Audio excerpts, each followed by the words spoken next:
Chapter 8. The Prince suspects he has ADHD.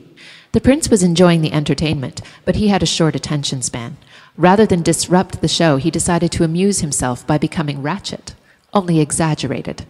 Where Ratchet had a modest chin, the Prince decided to have no chin at all, just a straight line from his mouth to his neck with a bump for his Adam's apple. It gave him a vulture-like look. Where Ratchet was a tall, skinny man, usually bent over, the Prince became twice as tall and so bent over that his head stuck through his legs.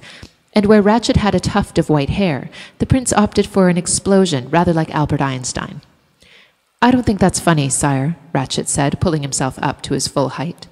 "You don't?" "I am your chancellor, sire." The Prince liked Ratchet. He wasn't afraid of the Prince.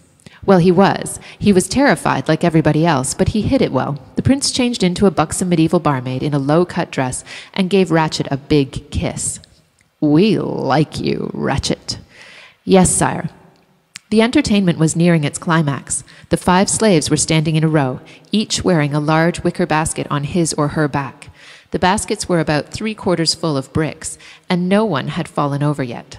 Mind you, there was every reason in the world to keep standing. If you fell, you'd be part of the Prince's banquet, the eaten alive part. "Ratchet." The Prince was back to being a storm cloud. "Yes, sire?" "Put 20,000 on number 3. The slaves were all wearing big numbers on their chests.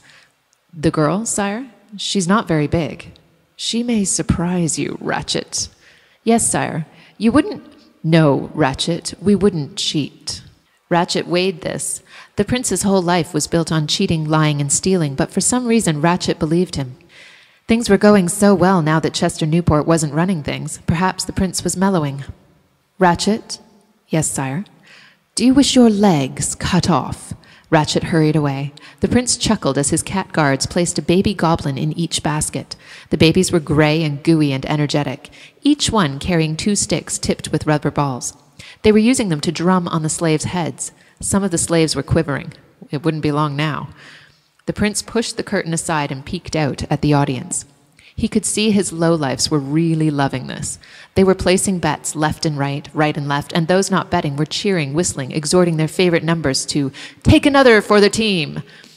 "And what a wonderfully wicked crew they are," thought the Prince, every one of them a crime boss in his or her own right, each controlling an army of killers, thieves, kidnappers, blackmailers, drug dealers, arms dealers, extortionists, enforcers, pimps, telemarketers, abundance chasers, lobbyists, tax collectors, and various other genuinely crummy people. The Prince was so proud of them all. The next brick wasn't a brick, but a concrete block. The Prince watched as the guards dropped the block on top of the first baby goblin. It was like squishing a beetle with your shoe. Yellow, icky stuff flew everywhere. The Prince clapped his hands. This was too much fun.